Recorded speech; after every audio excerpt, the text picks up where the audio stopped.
Hello, this is Memphis Community University. Today we're practicing AP Calculus free response questions, and today it's going to be BC multiple choice like. This is difficulty number 10 out of 10, so we have made it at the highest level of these questions. Remember, these are the questions which you really can't categorize on the AP Calculus exam. Like, you can't categorize it as a table free response question or a graph free response question, a Taylor series free response question. It's sort of those miscellaneous assortment of multiple choice questions, which is why we call it BC multiple choice like. And we are doing difficulty number 10. So if you have made it this far, I applaud you. We have gone from difficulty 1 all the way up through difficulty number 10, where we have seen a variety of questions, series questions. We've seen integrals, partial fraction and proper integrals, and integration by parts. We've seen shapes of curves questions and other AB topics. So hopefully that you have found this useful, and we have one last one to go for. This one actually isn't based off an old AP exam like all my other videos. This one I just wrote myself. I just took small little parts of every single AP exam free response questions that I found really hard and challenging, that my students might find hard and challenging, for this final video, difficulty number 10. So hopefully you do enjoy it and you find some sort of use out of it. It's not like other well-written FRQs where even if you're changing the question, there's some sort of theme throughout the question. I just took random questions and sort of stuck them together. So this is really BC multiple choice like. So let's get started. So the first question that we have here is a series question. For what P does the series, this thing right here, converge conditionally? Basically, converge conditionally means that when you cover up the negative one, the alternating part, then it will diverge. And then when you just have the series itself, it will converge. So it converges, which is the words converge conditionally, but it only converges when you have the alternating part. When you don't have the alternating part, it diverges, which is why it's called converge conditionally, as opposed to converge absolutely. Excuse me. So let me remind you about convergence. So let's talk about convergence without the negative one. So when you have a P series, something like this, then the rule is this converges when P is greater than 1. Examples of this, of course, are root 1 over n squared, root 1 over n to the 1.2. Anything bigger than 1, this series will converge. Now let's talk about the alternating series test. So this was P series. Alternating series test. So the two conditions for alternating series tests is when you have something that alternates, for example, of this form. That's not a great sum, but hopefully you can tell what's going on. As long as when you cover up the negative one, so for example, in this case, it's 1 over n to the p, as long as this function right here, so in this case, it would be 1 over n to the p, these terms, if they are decreasing and going to 0, then this entire sum will converge. So again, this is just a nice little review of convergence with various general P's here. So again, when you cover up the negative and you look at just the sequence of the positive terms, if these positive terms are decreasing and going to 0, this thing converges. That's what AST says, the alternating series test. So in this case, what P's would make this true? It would be P's that are positive. Because if you have P's that are negative, then you have negative exponents. Suddenly you would flip the thing, and then no longer would our n's be decreasing and go into 0. So we need P to be greater than 0 for this to converge. That's the converge part. We also don't want the absolute value to converge, because if the absolute value converged, then it would converge absolutely. We wouldn't even need to consider the negative one. Remember that absolute convergence implies regular convergence. So in this question, what we want our exponent to be, 2p plus 1, we want it to be greater than 0, because that will force it to converge. And then we want it to be less than or equal to 1, because if it's less than or equal to 1, when you cover up the negative 1 to the n, then the series would diverge. It would be a divergent P series including, for example, the harmonic series when n is equal to 1. So if it diverges when you cover up the -1, and it converges when you don't have it covered up, when it's just the regular series, that is converged conditionally. So this is what we want in this box right here. Again, this is pretty confusing because, again, this is series, of course, and series is confusing. But I'll repeat myself. If we have the 2p plus 1 be greater than 0, then the series will converge by the alternating series test, because then 1 over n to the 2p plus 1 will be decreasing and going to 0, so this entire series converges. Then we want the series to diverge when we cover up the -1 to the n, because we want our series to converge conditionally.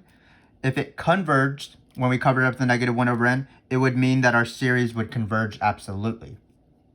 So what we want is we want this exponent to be less than or equal to 1. So this will allow us to have a divergent series when we cover up the alternating part.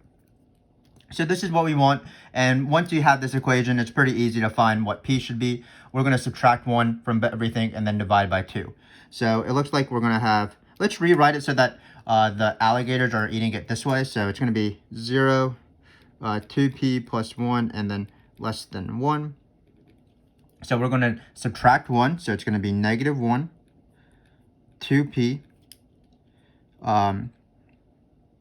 greater than 0. We're subtracting 1 from every single side. And so it looks like we'll write our answer actually in this box right here. We're just going to divide everything by 2.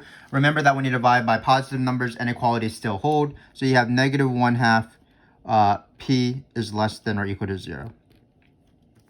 So for example, if you plug in 0 here, you would have 2 times 0 plus 1. That's -1 to the n. That's the alternating harmonic series. That's the most famous converging conditionally series, because 1 over n diverges. It's the harmonic series, and then -1 to the n, -1 to the n over n, the alternating harmonic series, that converges. So this entire series converges conditionally. So hopefully that made sense. If you need a bit of a review on series, you can watch our series videos. Hopefully they will be up as you're watching this video. But again, you want this series to converge conditionally. What that would mean is you want this entire series to converge. That's the converge part. That's based off alternating series tests. You want your exponent, whatever your exponent to be greater than 0. Then you want this entire series, when you cover up the -1 to the n and just treat it like a 1, you want that to diverge so that the series converges conditionally. If you covered up the 1 and it converged, that means it would converge absolutely, which is not the same thing as converge conditionally, of course. Absolute convergence implies regular convergence, but it doesn't imply conditional convergence. And so we would want the 2p plus 1 to be greater than 1, less than or equal to 1, so that when you cover up the 1, it does diverge. Sometimes when you say the words converge or diverge, or you say absolute convergence and conditional convergence and regular convergence a bunch of times, you will get confused. But hopefully that argument made sense. Alternating series test for the converge part, p series for the diverge part of the absolute values of the terms. So hopefully that made a little bit of sense. The next question is sort of the opposite. It's not super hard theoretically like this p series one is, but it's really hard to do in terms of just doing the math. So let's get to it.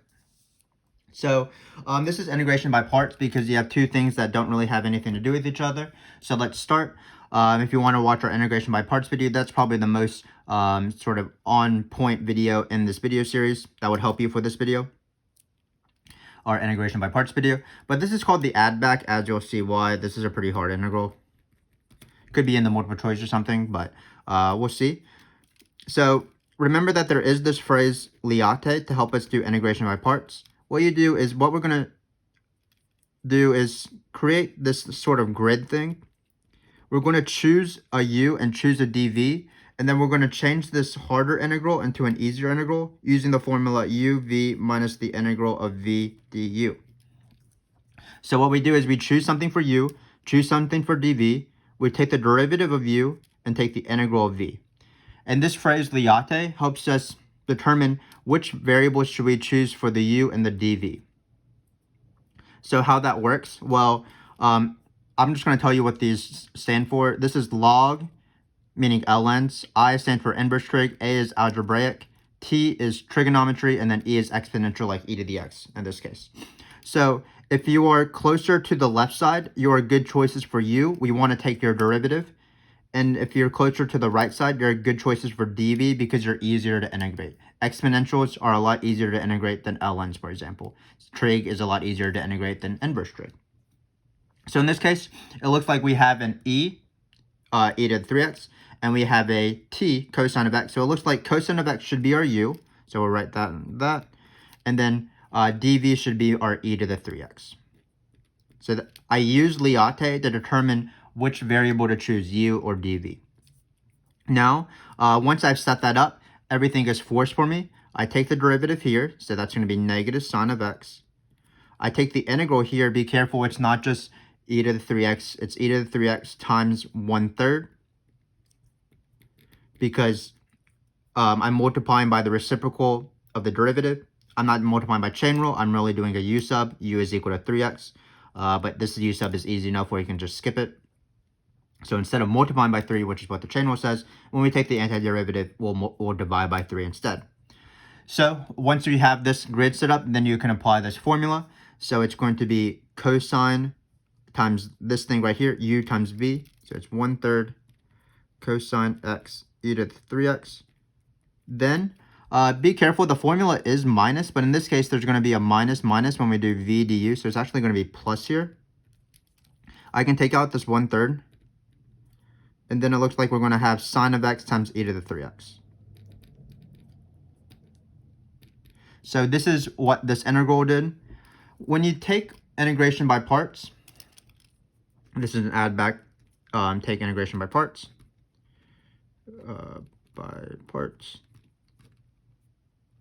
Of course, you should always be wary that you might be doing integration by parts on the AP exam, especially in the BC level, because it usually alternates between integration by parts and partial fractions. But the point of integration by parts is changing one integral into becoming an easier integral with this thing in the front. But it looks like we didn't really do anything. We just changed the cosine to sine. So what I'm going to do is I'm just going to blindly apply integration by parts again. So over here, I'm going to make a new u, a new v, a new du, and a new dv. And you'll see why this works. Once we take the integral, you'll see why I call it the add back. But in this case, our u is going to be sine because it's t. Our dv is going to be e to the 3x. So the integral of that will still be 1/3 e to the 3x using a u sub. And then we finish off this grid by taking off the derivative of sine of x. That's just going to be cosine of x. So here we have this grid again. So I'm going to write equals. I'm going to apply the formula uv minus v du for this integral right here. So I'm going to be careful with brackets. Hopefully you can see this bottom part. So we had cosine x times e to the 3x plus, I'm going to write a 1/3, and then I'm going to put in brackets another uv minus integral v du. So it's going to be sine of x times 1/3 e to the 3x. Same thing as 1/3 sine of x e to the 3x. That's u times v. And then we're going to do minus v du. And here there's no negative, so it's the normal formula, minus v du. So it's going to be minus 1/3 in the front, and then e to the 3x times cosine of x. So that is going to be what the dx, I forgot my dx here. Not super incredible, but it didn't really affect it. So now we have this integral right here. Remember that this is still equal to the original. So let me first distribute this 1/3 out. I might as well. So we're going to have 1/3 cosine of x e to the 3x plus 1/9 sine of x e to the 3x. And then it looks like, again, this 1/3 is going to multiply by this 1/3, so it's 1/9. And this is the add back. This entire thing is still equal to the original question, because the original question by integration by parts is uv minus integral v du. This one was also integration by parts. But all of this is still equal to the original. So I'm going to rewrite the original. It's going to be e to the 3x times cosine x dx. So we have this original equals all of the stuff. So it looks like we haven't made any progress. We just keep going from cosine to sine back to cosine. But I would argue that we have made progress and we're actually almost done. So this is called the add back for a reason. Notice that this and this are the original. So imagine you were considering it as a variable. We can just call this x. We can call this x. And while this is pretty complicated, we'll just treat this like constants. So if your variable is x, your integral, I'm going to bring the integral over. That's going to give me 1 plus 1/9 the integral. That will be 10/9 because it'll be 9/9 plus 1/9. And then once I have that, all I have to do is multiply by 9/10 of this thing right here, and then we'll solve it. So again, what you do is you take this guy over and you bring it to the other side. So you can imagine that. So it'll be 9/9 plus 1/9. And then you'll have this guy on the other side. We're trying to isolate the integral. So at the very end, when we have that 10/9 over 9, we're going to multiply by 9/10. And then the answer will be this thing times 9/10. So it'll be 9/10 cosine of x e to the 3x with a 1/3 in the front. So let's be careful here. 9/10 times 1/3 cosine of x. Really struggling here as we finish. And then we're going to multiply, so that's a times. And then we're going to multiply this by 9/10 as well. So it'll be 9/10 times 1/9 sine of x e to the 3x plus c. And that is going to be my integral. So let me remind you what we did here. The most important thing by far is just the integration of parts process. What it is it's the opposite of the product rule. So you're just changing this harder integral to supposedly an easier integral using the formula uv minus integral v du. You have to choose u and v. The best way to choose u and v when the function is not a general function, but it's just e to the x or cosine of x, inverse trig, log, and algebraic. You use this acronym LIATE. If it's closer to the left, that means that it's a better choice for u because it'll be easier to take the derivative there. And then if it's closer to the right, it's a good choice for dv because you take the integral. So in this case, we had cosine as our u, and then we had dv as e to the 3x times dx because it's exponential. We took the derivative, and we also took the integral, keeping in mind that the integral of e to the 3x is 1/3 e to the 3x because of a u sum.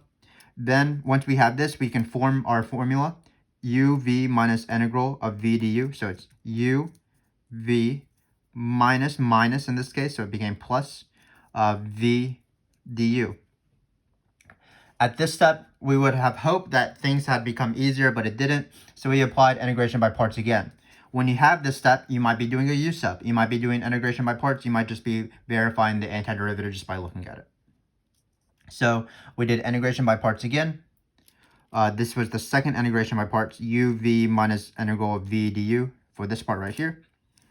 And then when we distributed, we noticed that we got the original integral back. So that's why we call it the add back. We're going to take this guy right here and we added it over to the other side. So if you did that, let me just do that on this step right now. So if you mark this out and you have the 1/9 and you add it over to the other side, this is 9/9 of the integral. It's the same thing as 1. So then it'll become 10/9. Great. And then we need to isolate this integral at the very end. So we're going to multiply by 9/10 and magically we just have the answer. So this was the answer. You can obviously cancel out these 9s and cancel out this 9 and this 3 if you want to simplify it a little bit more. But that is integration by parts. So this might be more of a college level question though, as we're doing difficulty 10 or 10. We're trying to do challenging questions. So keep in mind that this is not the most likely integral. More likely just a standard e to the x integration by parts. For example, if you changed cosine of x to be like x plus 2, or if you changed e to the 3x to be x plus 2, then it's a lot easier of a question. There won't be any sort of add back thing. But the process of integration by parts still holds. You should be very aware of it, and it's also not too bad. You have the power of LIATE so that your decision between u and v is not too hard compared to maybe u subs, for example, when choosing a u. And then once you start this process, everything is forced. So if you practice these questions enough, you should be able to do integration by parts. So I'm going to move on. I'm going to do a slightly easier question, but people don't really know how to do it. So it is a Riemann sum questions. It's a right Riemann sum, so Riemann sums are pretty easy. And we're not going to be approximating just the integral of f in this case, so that's why it's going to be a little bit harder. We are going to be doing the BC topic of approximating the length of the integral, or the length of f over an interval. So let me remind you what the arc length formula is. It's one of the easiest questions on the AP exam on the BC portion. It's your endpoints, the integral of that, 1 plus the derivative squared. So this is what we are going to be approximating. If ever you're doing a Riemann sum, it's nice to write out the integral that you're approximating. Usually it's provided, but for example, they might say using a Riemann sum to approximate the average value of f, then you would know that it's 1 over b minus a times the integral of f, so you would be approximating f with the 1 over b minus a, the length of the interval in the front of that, the reciprocal of that. So in this case, we're approximating a weird thing. We're actually approximating this square root thing. So we just have to be careful, but it's still right Riemann sums. So it's not going to be too difficult. It's still going to be the difference in the x's times certain y values, but the y values aren't going to be f and f prime. They're going to be the y values of this guy right here. So let's start. Still Riemann sums, it's always the difference in the x's. So the first one is going to be 5 minus 3. Actually, these are of equal length. So the base of all of our rectangles, no matter what, are going to be 2 times something. And then it'll be 2 times something. And it'll be 2 times something. So it's 5 minus 3 times some value that I don't know yet. Then it'll be 7 minus 5 for our second rectangle. And 9 minus 7. Keep in mind that for any single Riemann sum, left, right, trapezoidal, or midpoint, it's always the difference in the x's times different y values, because the difference in the x's is the base of that rectangle or trapezoid. The y value affects the height, and in this case the y value isn't going to be in these two rows, but it'll be this function right here. So they're trying to be tricky. They're trying to provide you an f row so that you use that instead. But remember that the formula for arc length is this. Actually, this is not the formula for arc length. I didn't see what I wrote here. It's going to be 1 plus the derivative squared, because it's the Pythagorean theorem basically. So the arc length formula is 1 plus the derivative squared. So now we're ready to actually do the question. So we're doing right Riemann sums. So we're going to take this number 8.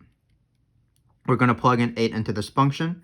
We're plugging in the derivative and not the f value. So it'll be 1 plus 8 squared. 8 squared is 64, plus 1 is 65. So it's going to be the square root of 65.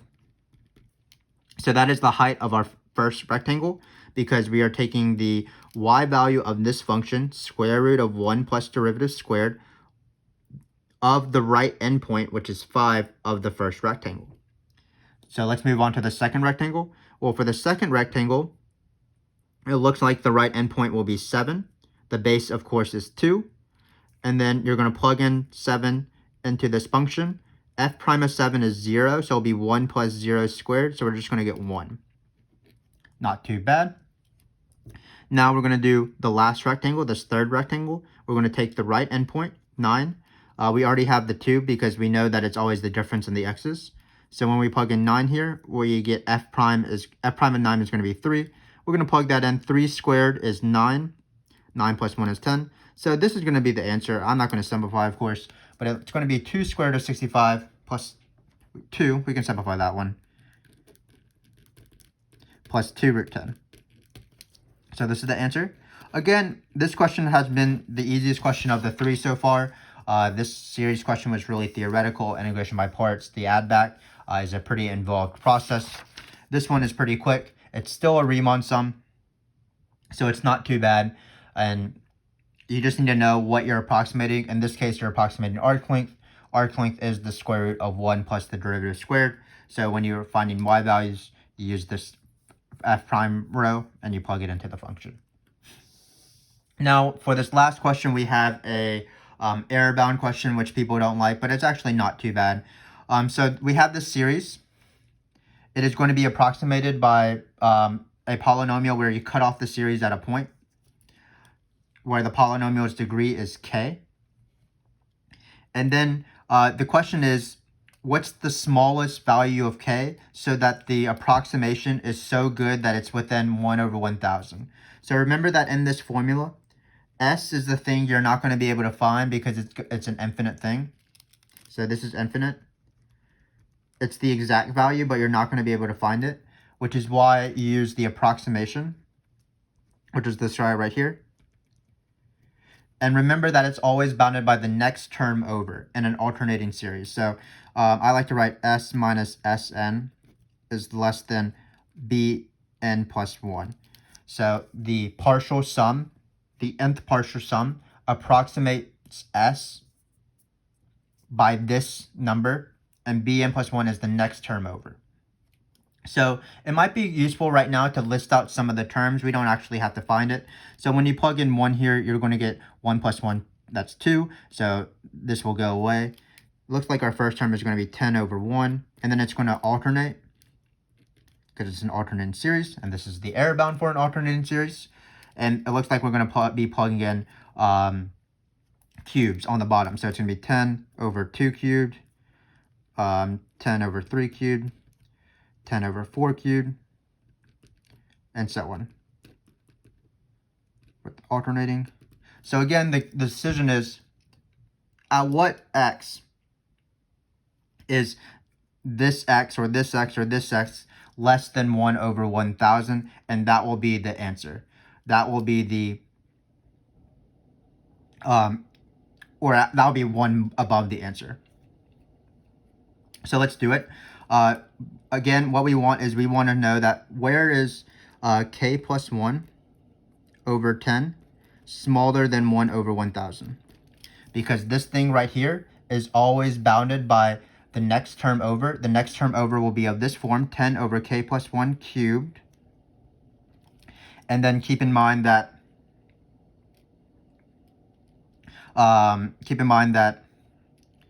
when you do this, you never include the negative 1 because it's always the bn's, which are the positive terms. So we just need to solve this equation, this inequality right here. So again, let me just repeat that. This is the thing that you can never find. This is the approximation. It's always approximated by the next term over. So for example, if you have these 3 terms right here, it would be approximated by this 4th term. So when you add up these 3 numbers, it's not going to be s exactly because s is impossible to find, but it'll be good enough to be 10 over 4 cubed away. Same thing with 10 over 5 cubed. You would take these 4 numbers, you would add them up, subtract, add and subtract, and then this partial sum, the 4th partial sum, is bounded from the actual value by error by this term right here. So what we're trying to do is we're trying to find the k, where when we plug in k plus 1, for example, if it was 4 and we plugged in 5, if it was 5, we plugged in 6, that this term is finally under 1 over 1,000. So all you have to do is sort of manipulate things around. So notice I can bring the 10,000 over and bring the k plus 1. I can just cross multiply. So it's going to be k plus 1 cubed over 10,000. And basically what we want to do is we want to find k plus 1 to be smaller than 10,000 cube root.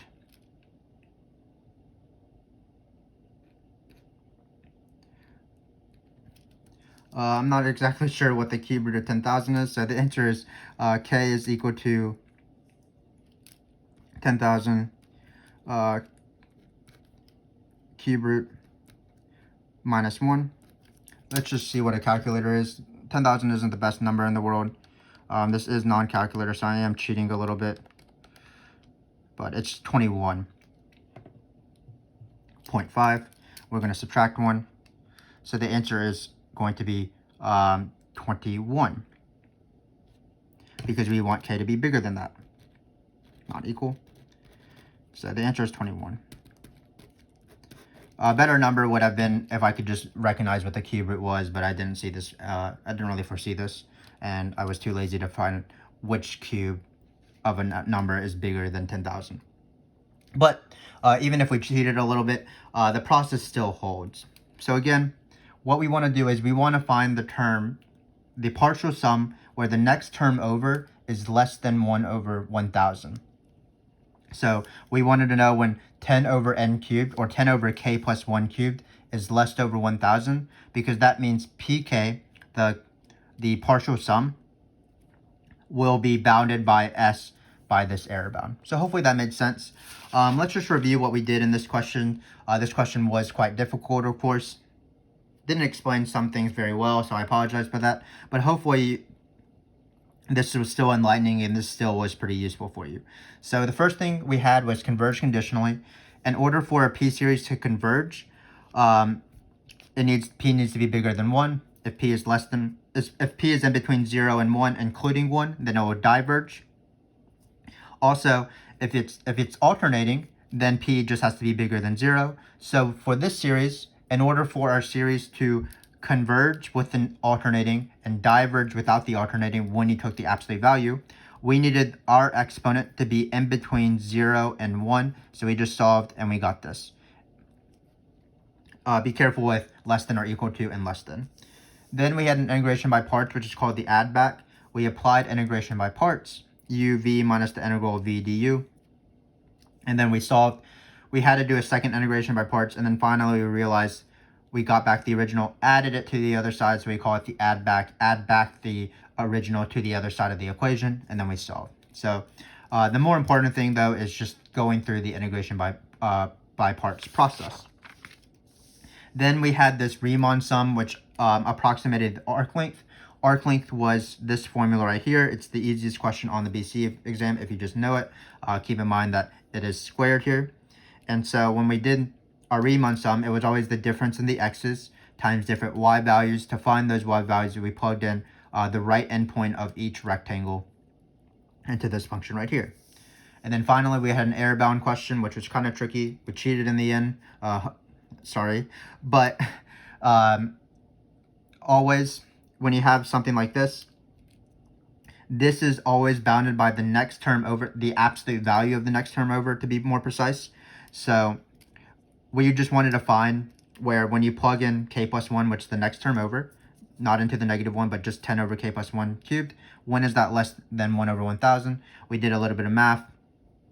We brought over the k plus 1 cubed, brought over the 10,000, and then we took the cube root. The cube root, of course, is something as 21.5. We subtracted 1, so the first k that's bigger than that is 21. So what this is saying is that when you plug in 21, it'll be 10 over 21 cubed. When you find 10 over 21 cubed, 10 divided by 21 cubed, it'll be the first time when it's less than 1 over 1000. Or sorry, it's 10 over 22 cubed because we're adding 1 when we do the k plus 1. So it'll be 10 over 22 cubed. And notice that is less than 0.001. So that's how you do this. So again, these are really tricky questions, but technically this represents the end of our video series, both for our BC multiple choice light questions, as well as our entire series where we talked about every single free response question from difficulty 1 through 10 for Taylor series and things like that. If you watch some of our videos, we definitely do appreciate your support of our channel. We are hoping that this was useful for you and that you are ready to conquer the AP exam when you take it. What I would suggest by now is you should hopefully know some of your weaknesses, so you can go back in these videos, in these BC multiple choice like videos. In our playlist, we sort of describe what questions are being asked on each one, and you can go back and be like, oh, I want to practice partial fractions, I want to practice Eulers, I want to practice integration by parts, some serious questions like limit comparison test or something like that. Or you can check out our other video series on other free response question topics like Taylor series, for example. That's a big one. Polar is another big one for BC, but even the AB stuff like graph free response questions, table free response questions, we have so many hours of videos trying to help you guys out because we want you guys to succeed. We even have videos on videos on integration by parts only, or series Riemann sums, so check those out if you want a really specific lesson on something you're struggling with or something you're going to improve in. Because I believe that if you practice enough, you will eventually conquer whatever you're trying to do. And I hope that you'll prove that to yourself. And what we're trying to do here is provide you the tools in order for that to happen. But thanks again for watching, and I hope to see you next time.